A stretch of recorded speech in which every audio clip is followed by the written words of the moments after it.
What is up, nerds? It's me, your buddy pal Hey Archer. Welcome back to Nerd Affiliated. It's 2025.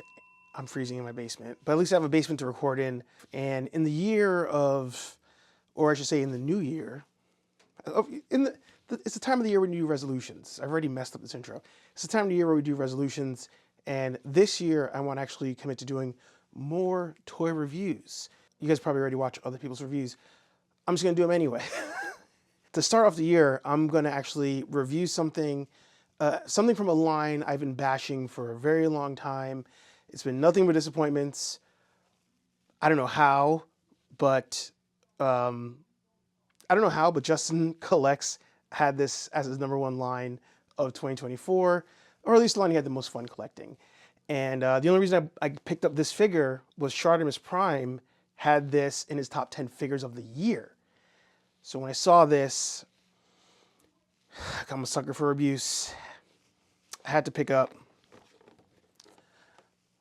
the McFarlane Backfleck figure from Justice League Dawn of Justice, I think. Yes, Dawn of Justice, Batman versus Superman. Batman v Superman. I don't know if this is the Snyder version. That's the version I prefer. Well, I like this figure. Intro. I couldn't think of anything else to say.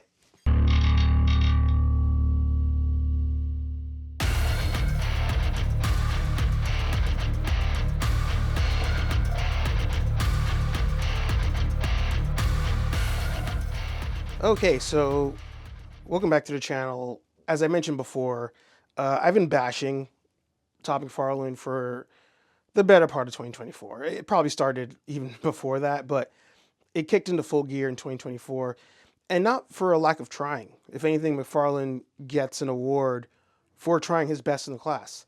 But quality, paint, the fact that we're still dealing with pins, all of those things are on the short list of reasons why I've been really upset with the McFarlane line.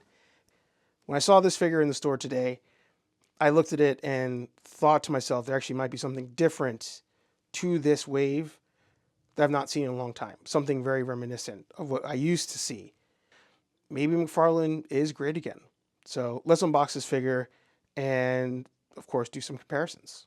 All right, so initial reaction here. I did not feel disappointed when I took him out of the box.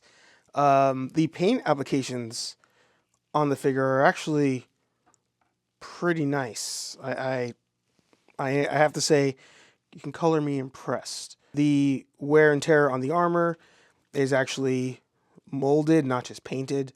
There are, those silver highlights in the areas where there should be highlights, and black wash in the dark spots of this figure. Like I said, I'm actually pretty impressed. Even in the eyes, you can see that he attempted to do like a glowing look to him. So it actually works out pretty well. One of the things I wanted to do this year more than I've done, it's been quite a while, is I want to do some more customizations. And this is a figure that I really don't think you have to customize much. But right away, you're seeing something that's been bothering me for a long time with McFarlane, and that's having the ability to stand.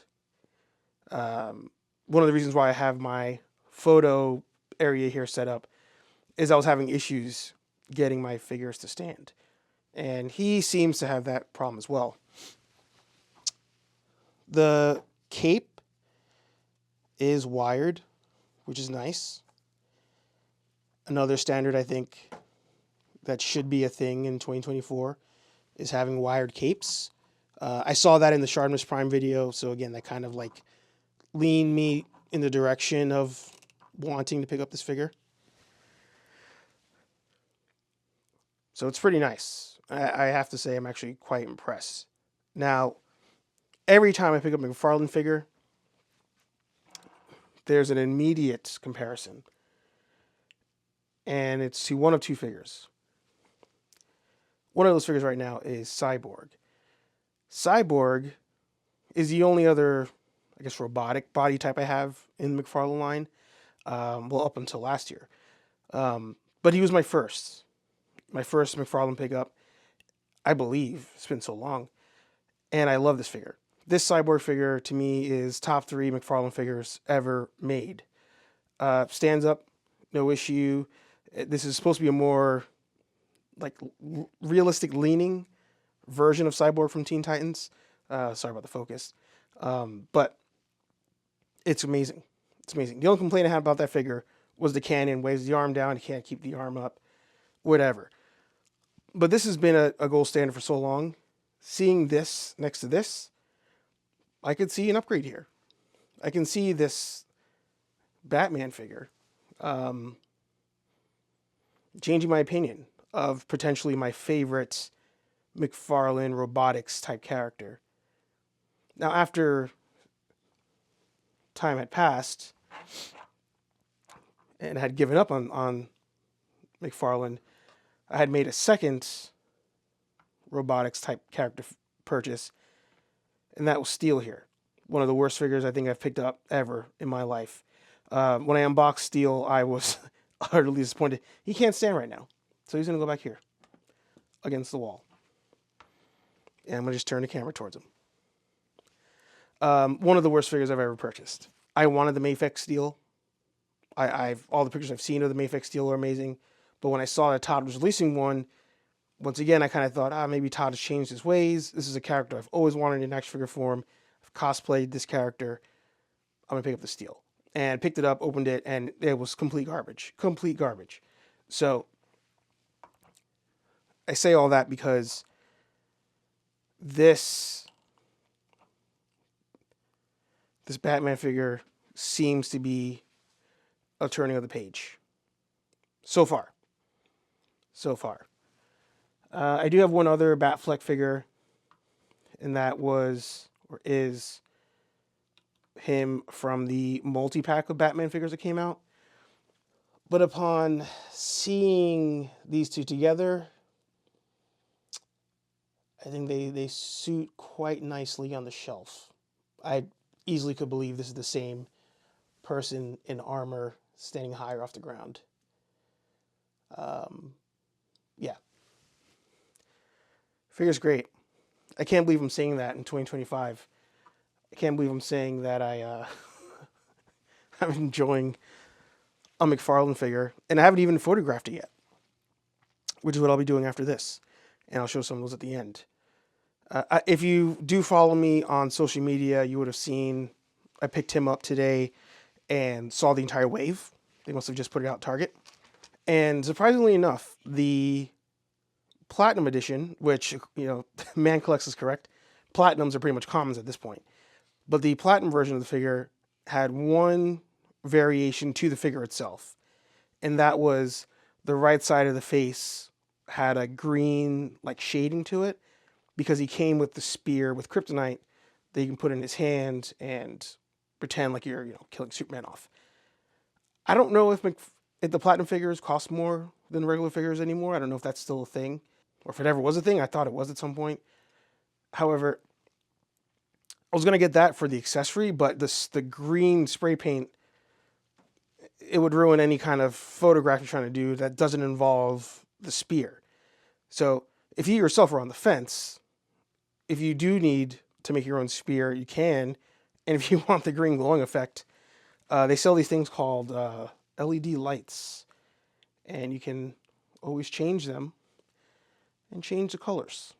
So to me, I'd rather just use a light to get the green effect versus deal with an actual painted green effect. First pickup of 2025, and like I said, I'm impressed. Even though this figure came out technically in 2024, it'll be on my list of figures for 2025. Will I pick up more McFarlane figures? If this much effort is being put into the figures, I could say yes.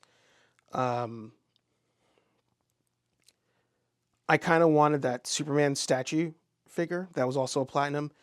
However, I feel like if you're doing the statue, you need a larger figure for that. It's supposed to be a statue, so maybe on sale I get that. I don't know what else he could release this year that I'm off the top of my head would be excited for if he announced it, because I feel like Todd's done so much. the Christopher Reeve needs to be seen in person. I mean, that's the elephant in the room. That's my favorite Superman. That is a figure I do want. From the reviews I saw, I'm not that impressed, but who knows? In person, maybe I would be impressed. But knowing he has the Christopher Reeve likeness rights, if he can keep working on that sculpt, I could pick that up. But looking at this figure, wired capes, paint detail. If this is the norm for McFarlane this year, I could be persuaded to becoming a fan. Will he beat out Hasbro next year? Who knows? Hasbro's been my favorite line for the last 2 years, or favorite company for the last 2 years. But this figure's great. I hate to admit that. The figure's great. I'm gonna take some photographs, doing a photo challenge on Instagram. Make sure you guys follow Book of Archer on Instagram. And yeah, enjoy some photos. See all of you guys in the next video. Peace.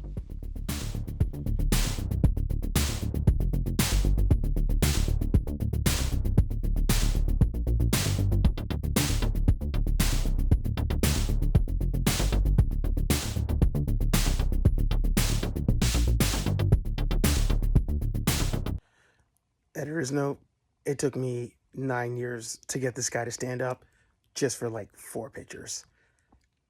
I still like the figure though.